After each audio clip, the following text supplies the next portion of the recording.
So, hello everyone. So yesterday's topic was on the first part of perineum, where we were discussing about the pelvic inlet, pelvic outlet. Then how will you approach the layers of perineum? What is the superficial perineal pouch, deep perineal pouch, and their contents? So I hope it was clear. So today what we are going to talk is the second part of perineum, wherein I'll be covering two important things. One is the ischiorectal fossa, another one is pudendal canal. So again, I'll be taking help of my best friend, and I hope he will be your best friend too. And we are going to study these structures, right? But today I'm not going to trouble my friend that much because it is an easily understandable topic. Yes, so jokes apart, these two are potential short notes in a university exam. So if you are going to appear for your internals in your college, both of these questions can appear in short notes. And if you are going to give a university exam, out of these two, one can be definitely there in your paper. So it's like a very, very important topic. So this was the structure that we are dealing since yesterday. So we completed this portion. So what is this? Yes, this is my urogenital triangle. S, which sex it belongs to? Yes, it belongs to female. How I am able to say? Because the urogenital diaphragm presents with two openings. One is for urethra, another one is for vagina. So if it is male, we'll have only one opening in the urogenital diaphragm, that is for urethra, right? And now today what we are going to deal is with the anal canal. I mean the anal triangle, and the main important opening there is the anal canal. But can you make out some yellow color things? And he has given something called ischiorectal fossa. Yes, so if suppose this is my anal canal, right? So if you remember this picture I showed you, right? So say suppose in the center I have got the anal canal. Surrounding the anal canal, I have got a fossa which is filled with certain contents, right? The main content is fat. So this fossa on either sides of the anal canal is called as ischiorectal fossa. So how will you understand ischiorectal fossa? Yes, in the anal triangle, in the center, I got an opening for anal canal. On the either sides, yes, I have got some content. Because if you take, this is the sarcotuberous ligament. So it is like a bounded region, right? So it is something like this. The anal triangle is something like this, and in the center I've got the anal canal. So in the surrounding, yes, I should have some content, right? So this content is what is called as your ischiorectal fossa. Yes. So what happens to ischiorectal fossa now? For example, let me just put a hole to just show you. Yes. So say suppose, can you appreciate an hole? So let us assume that that is the opening for your anal canal, right? Now, on either sides of them is what I have the ischiorectal fossa. And what is the main content of ischiorectal fossa? As we have already seen, it is fat. Now, one point you have to know right at this point is the shape of ischiorectal fossa. Yes, what is the shape of ischiorectal fossa? It is an horseshoe shaped. Very important. We'll see in clinicals why the shape is very important. What is the meaning of horseshoe shape? Yes, it is something like this.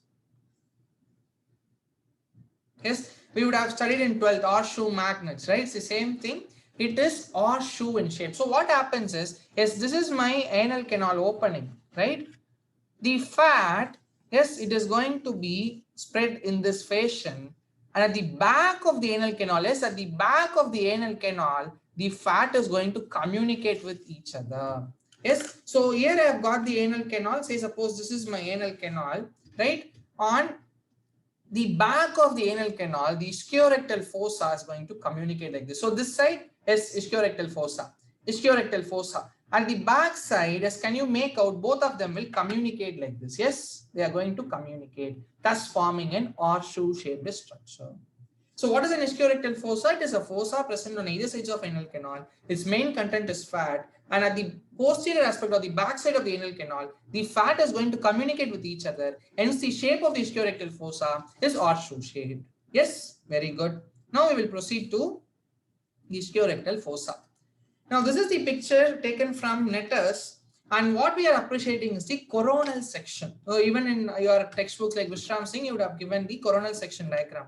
So what is this coronal section? See, we would have studied about coronal section, the sagittal section, the superior view, inferior view. Do not get confused. As you studied head and neck. Now, this is the head, right? So this portion is the head. Say suppose the teddy has skull here, right? In the skull, you will be having sutures. This portion, right? If there is a straight suture like this, right? So can you see my plane? This suture will be called as the coronal suture, right? So a straight suture that runs from this portion, right? Oh, this time I'll show from my head, right? So this portion, so this entire thing, I'll be having a suture here. That suture is called as my coronal suture. Now, if I look from the sides, right, I'll be having a suture like this. Yes, can you make out? I'll be having a suture like this. Initially, I put a suture in this direction. This is the coronal suture. This one is my sagittal suture. So if I put a, here I'll be having a suture, the straight direction. This is called as the sagittal suture. And this is called as my coronal suture. So if I am going to make a cut like this a minute. Yes, so if I am going to make a cut in this direction, this is my coronal suture or the coronal section.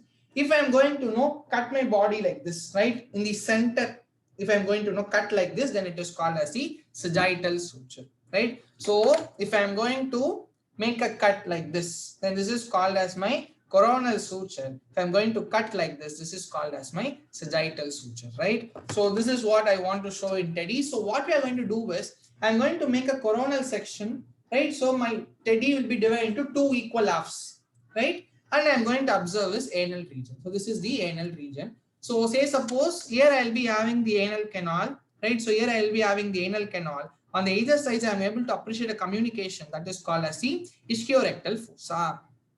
Yes, what is the main content? Fat. Yes, very good.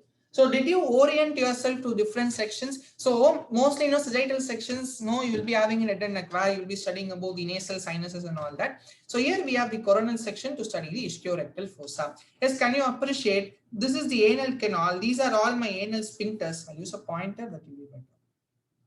Yes, so this is the anal canal. So here if you take, I have the anal sphincter. So this is the rectum and the anal canal. So this is the pad of fat that I have got. And these are some muscles. So we are going to study the boundaries. Right? Now, this is the picture given in Vishram Singh and I am going to follow this picture to explain you the boundaries. Now, boundaries, yes, you have to memorize. So what are the boundaries?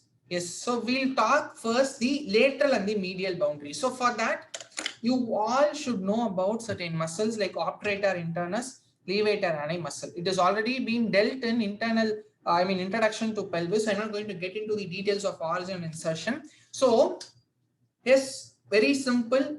Levator ani, yes, it is going to arise from the tendinous arch of obturator fascia, right? And you have got other origins also. And if we take obturator internus, you will be having the obturator foramen, the margin of obturator foramen, and the from the pubic floor, right? So this is the basic origin that you must know. So this ischiorectal fossa is going to be somewhere located close to the ischial tuberous region. Like I have told the anal canal. So if you take here, I'll be having the anal canal. So the ischiorectal fossa is going to be on this direction. So it is more related to the region around the obturator foramen and the ischial tuberosity, right? Are you understanding? So if you take, this is a picture. So this is my ischial tuberosity associated with, we have got a muscle. Then here we have got a muscle and here we have got certain sphincters. So what are the boundaries? So laterally, if you take, yes, it is bounded by the ischial tuberosity. So this is my ischial tuberosity and the fascia underlining the obturator internus muscle. That is your obturator fascia. So on the lateral aspect, I have got the ischial tuberosity along with the obturator internus muscle and its associated fascia. So that is the forming my lateral boundaries. So this is my lateral part. So let us name. So this is the lateral aspect, right? So this is my medial aspect. This will be my floor, right? So how will you orient to floor, roof, anterior and posterior? Yes. Now say suppose this is my ischiorectal fossa, right?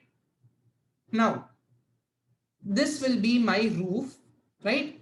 The surface on which it rests, that will be your floor, right? So suppose this AC remote I have got, this is my ischiorectal fossa. So this is my right hand. So my right hand will be my floor, right? And the left hand that I am placing above it will be the roof, right? So roof, floor.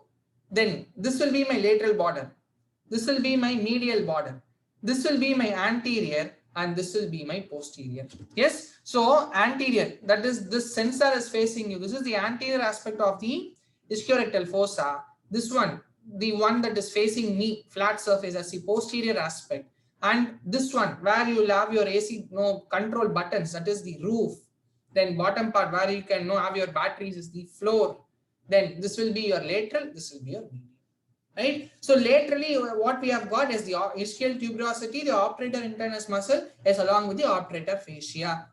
Yes. Medially, if you take what you have as this is the muscle, levator ani muscle, along with the fascia lining the levator ani, along with the anal sphincters.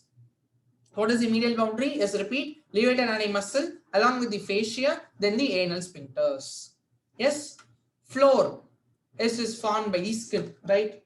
So if you take, floor is going to be formed by the skin, right? Now, before going to roof, we will see anterior and posterior. Now, you all know the pelvic diaphragm. You all know about the perineal membrane, everything, right? So anteriorly, if you take, yes, anteriorly, you are going to have the perineal membrane. Yes, this is the perineal membrane. So the posterior border of the perineal membrane is going to form the anterior aspect of ischiorectal fossa. Yes, can you make out? This is the ischiorectal fossa. This is the perineal membrane. So the posterior border of the perineal membrane is going to make up the anterior aspect of the ischiorectal fossa. Posteriorly, what you have is this is the coccyx and this is the sarcotuberous ligament. Yes, so anteriorly I will be having the posterior border of perineal membrane. Posteriorly, I have got the sarcotuberous ligament. Laterally, I will be having the ischial tuberosity along with the obturator internus and its fascia. Medially, I am going to have is medially what I will be having the levator ani muscle along with its fascia, along with the sphincters. Floor, obviously, I will be having the skin, right? What is the roof? Yes, very important to understand the roof. Now, roof is formed. Yes, so if suppose this is the ischiorectal fossa, yes, I'm going to expose everything, right? So this is the skin. Actually, this should be my floor. I'm sorry. So roof is going to be on the other side. So if you take the roof, how it is formed is, yes, you have the obturator fascia, right? So the obturator fascia, which is going to cover the obturator internus muscle, along with the inferior fascia of the pelvic diaphragm. So what is the role of inferior fascia of the pelvic diaphragm? Yes, it is going to cover the superficial muscles of the perineum. What are the superficial perineal muscles? Yes, the superficial transverse perineum. Then you will be having your bulbospongius, ischio-cavernous muscles. So this inferior fascia of the pelvic diaphragm is going to cover the superficial muscles. So what will happen is just try to understand from this picture. So here I'll be having all my superficial muscles. So this will be my superficial transverse perineal muscle. Then here I'll be having the bulbospongius muscle. Then I'll be having the ischio-cavernous muscle running like this, right? So what happens is this fascia is going to cover all the superficial muscles. And in the pelvic region, close to obturator foramen, you will be having the obturator internus muscle, right? So it gives its fascia. So how the roof is formed is the obturator fascia along with the inferior fascia of the pelvic diaphragm, as these both are going to form the roof of the ischiorectal fossa. It's very simple. Yes, inferior fascia of the pelvic diaphragm, the obturator fascia, both are going to fuse, or it is going to combine to form the roof of ischiorectal fossa. Why am I stressing on boundary so much? This is what is the main thing that you must write in the university exam in short notes. Quickly let us revise. Yes, come on. What is the medial boundary? I'll be asking in random. We will start with the anterior. Fine. What is the anterior boundary? As we have seen from this picture, right? Is posterior border of perineal membrane. Yes, very good. Full marks. Posterior border of perineal membrane. Posteriorly, is from the same picture. What we had? We had the sarcotuberous ligament. Laterally, yes, from this picture, ischial tuberosity along with the fascia covering the obturator internus muscle. Medially, I'll be having the fascia covering the levator ani along with the muscle, then the sphincters. Yes, roof, my story. Yes, inferior fascia of the pelvic diaphragm along with the fascia of the obturator internus, yes, both are going to form the roof. Yes, so let me write it as inferior. Don't mind my scribbling because I have repeated it so many times. I don't want to write it neatly and waste my time. Inferior fascia of pelvic diaphragm along with the obturator fascia. Floor, yes, it is the skin, right? It is the skin. So this will be the skin of my anal region, right, on the edge side of the anal canal, and here I'll be having the ischiorectal fossa. So this will be my floor of ischiorectal fossa. Yes, clear with the boundaries. I hope I don't want to repeat it and bore you much. So these are the boundaries of ischiorectal fossa. Yes, with that contents, it's very simple. As I told you, the most important content is the pad of fat, right? Along with the fat, you will be having the inferior rectal vessels and nerves, right? Then you will be having the branch of a pudendal nerve. So we'll see what is that branch. That is the posterior scrotal vessels, right? Along with the nerve will be the content of the ischiorectal fossa. That we will be seeing along with the pudendal nerve, right? So if you want, you can write here, it's the posterior scrotal vessels and nerves. Yes, clear with the boundaries and contents is where. Now, clinicals we will see. So before I explain hiatus of Squalby, we will see something. Now, the anal region, the urogenital diaphragm, the perineum itself is more susceptible to lots of infections. And if you take the anal region, it is more prone to infections, right? Because of hygienic issues and all that. So most important structure that can be affected is the ischiorectal fossa. So if there is any boils or abscess formed in the perineal skin, right? The outermost covering is the skin. So if there is any boils or abscess or any kind of an infection that is involving the perineal skin, so this infection can get into an abscess. It's like a fluid-filled cavity, right? That is called as an abscess. It's like a small swelling, I can say, in simple terms. So that abscess can be formed in the ischiorectal fossa. So from the skin, it can get into the ischiorectal fossa. So skin forms the floor. So suppose infection happens in the skin, infection is going to penetrate and it is going to enter into the ischiorectal fossa. Yes. Now the ischiorectal fossa main content is fat, right? So mostly patient will not complain no severe pain. So will be having a very mild pain and other basic symptoms. But if this abscess is continuously growing, right, it is like a fluid filled thing, right? So if it is continuously growing or if it is not establishing connection with the surrounding structures, then it becomes an issue. Now, say for example, this is the abscess that is in the ischiorectal region, right? So here I'll be having the ischiorectal fossa. So here I'll be having an abscess. If this abscess is going to form a fistula, right? If you say it is like a tube-like structure which is going to establish a connection, right? So it can form a fistula which is going to establish a connection between the abscess and the surrounding regions. Now here if you take, this is the abscess, it is establishing a connection with the anal canal. So hence this name anorectal fistula.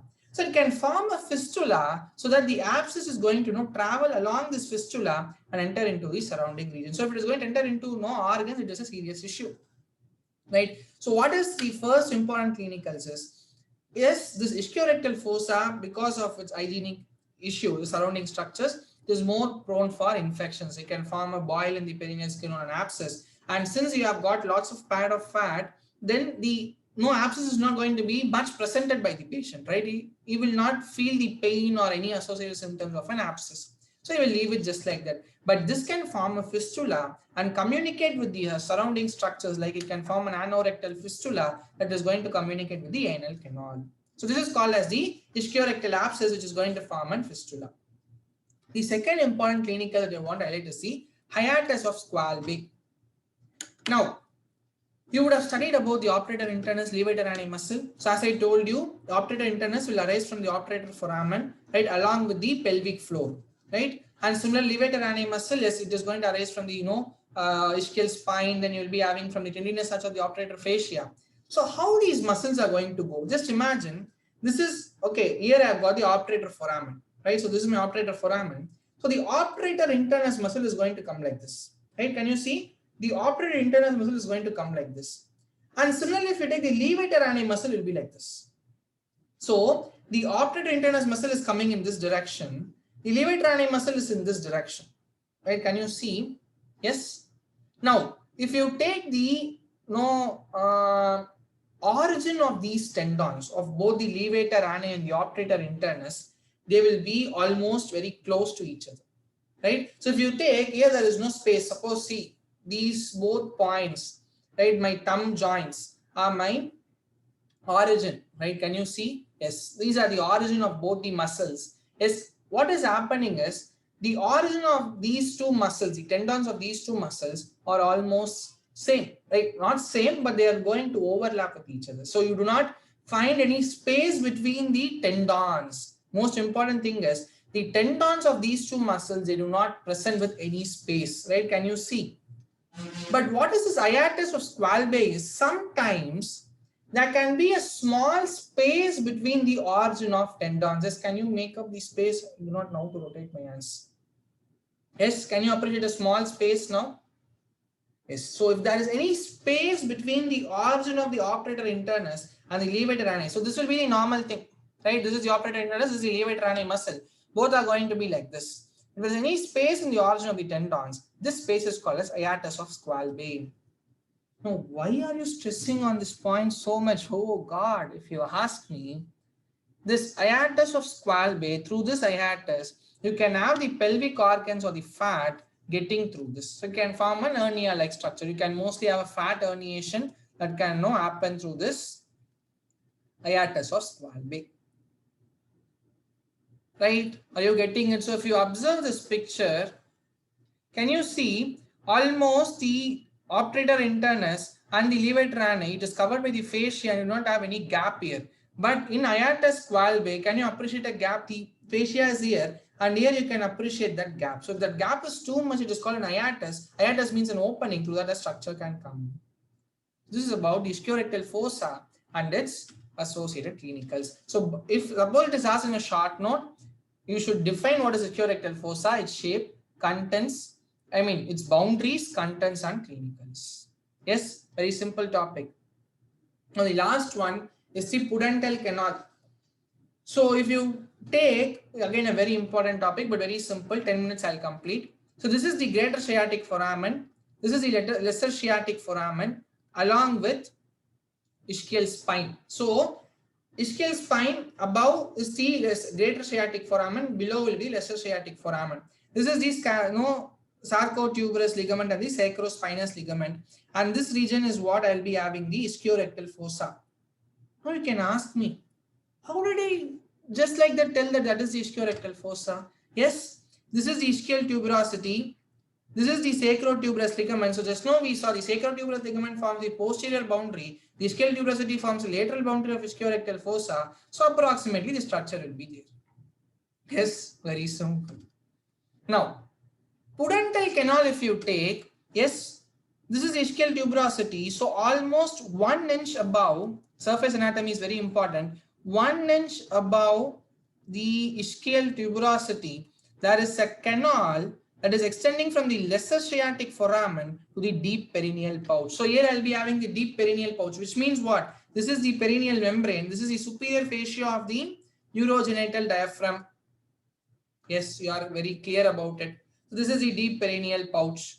So this pudendal canal is extending from the lesser sciatic foramen to the deep perineal pouch, which is located 1 inch above the ischial tuberosity. So through this, we have got the pudendal structure that are going to pass through. So what are the main contents? Is the pudendal nerve and the internal pudendal vessels. Very, very, very important. Right? We have already seen in the contents of the superficial deep perineal pouch, right? So that is going to pass through the pudendal canal. So what is a pudendal canal? It's a passage that is going to extend from the lesser sciatic foramen to the deep perineal pouch, located 1 inch above the ischial tuberosity. That's it. Very good. Now, the most important content that you must know is the pudendal nerve. Its course, its branches, clinicals can be a question.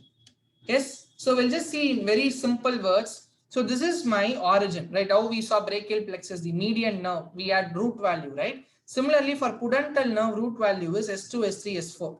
So from the sacral segments S2, S3, S4, it arises as 3 branches, right? Yes. What is this structure? This is the greater sciatic foramen. So after its origin from S2, S3, S4, it is going to go along the greater sciatic foramen. Yes. So here you will be having the piriformis muscle. So it will cross the piriformis muscle. then it is going to go behind the ischial spine. So this is the ischial spine, very important landmark. So it is related to the greatosciatic foramen. Then it goes at the posterior aspect of the ischial spine. Then it is going to be related to lesser sciatic foramen and enters into pudendal canal. So from its origin, yes, what you have to know, greater sciatic foramen. Then you have to know the dorsal aspect of ischial spine. Yes, I hope I am not boring you. From there it gets to lesser sciatic foramen. Then it enters into pudendal canal. Very, very good. Once it enters into the pudendal canal, yes, what will happen is, can you see it gives rise to certain branches? Will I highlight the branches? Yes. Inferior rectal nerve, perineal nerve, posterior scrotal nerves, dorsal nerve of penis. So you see what happens. Now, this is my pudendal canal. So from the greater sciatic foramen, ischial spine, lesser sciatic foramen, it has got into the pudendal canal. Now what will happen is, this nerve, once it approaches the pudendal canal, it will divide into two. It will divide into two. Yes, can you make out? It will divide into two. One is going to run along the posterior aspect of the pudendal canal. Yes, it is going to run along the posterior aspect of the pudendal canal. Other one is going into the pudendal canal. So at the posterior aspect of the pudendal canal, there is a branch that is being given, and that is called as the inferior rectal nerve.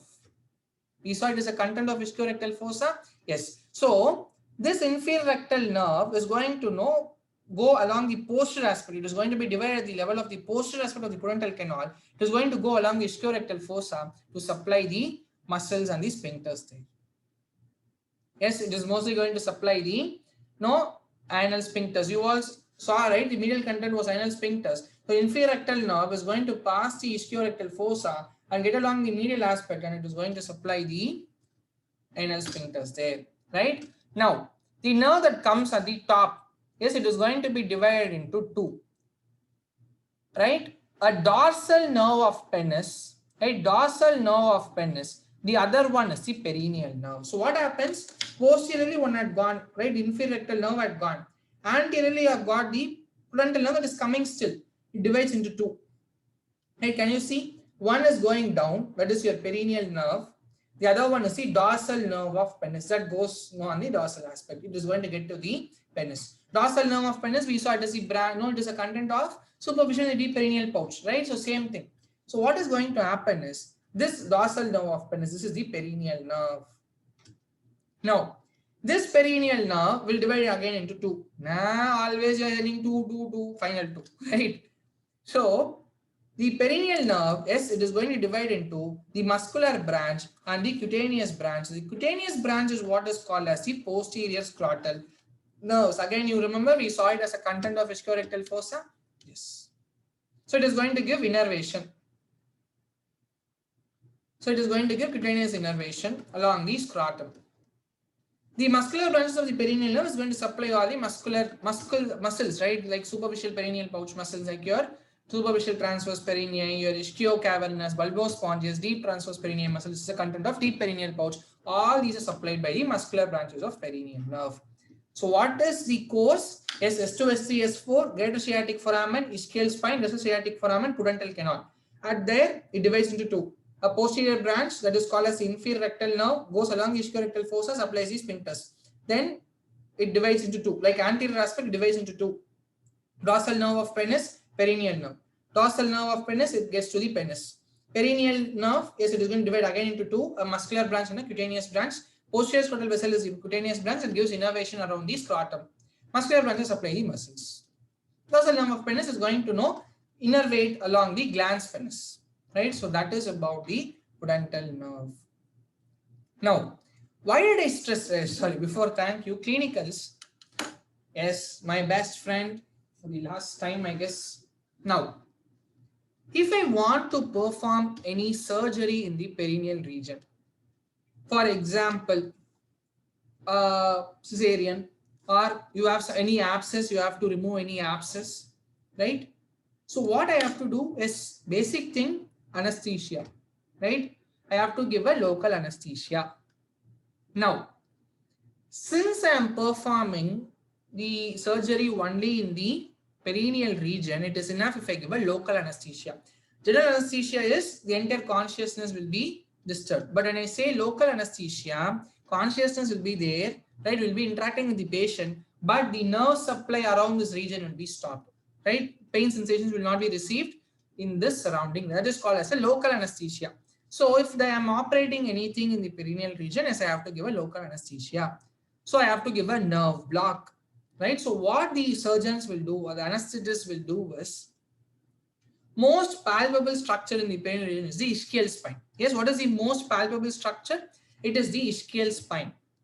So what they will do is, yes, they will, suppose no cesarean, they'll approach the vagina, they'll palpate for the ischial spine. Once they palpate the ischial spine, they are going to give a prudental block. So because just now we saw from the greater sciatic foramen, it goes on the posterior aspect of the ischial spine and then it comes to the lesser sciatic foramen, because the prudental nerve is what is going to give the innervation around this region. So if I'm going to block the prudental nerve, yes, it is very good. So why should I know the course of prudental nerve? Because a surgeon will palpate the ischial spine and give anesthetic there. So why should he palpate ischial spine and give anesthetic there? Because the prudental nerve is coming. Now it is going to travel along the ischial spine. Yes, it is going to help me, right? So this is with respect to the ischiorhytal fossa and then the prudental canal. So I hope you all understood and I hope you found my best friend useful, right? So thank you all. We'll see you in some other video. Until then, take care. Bye. Stay safe. Get vaccinated, right? Thank you.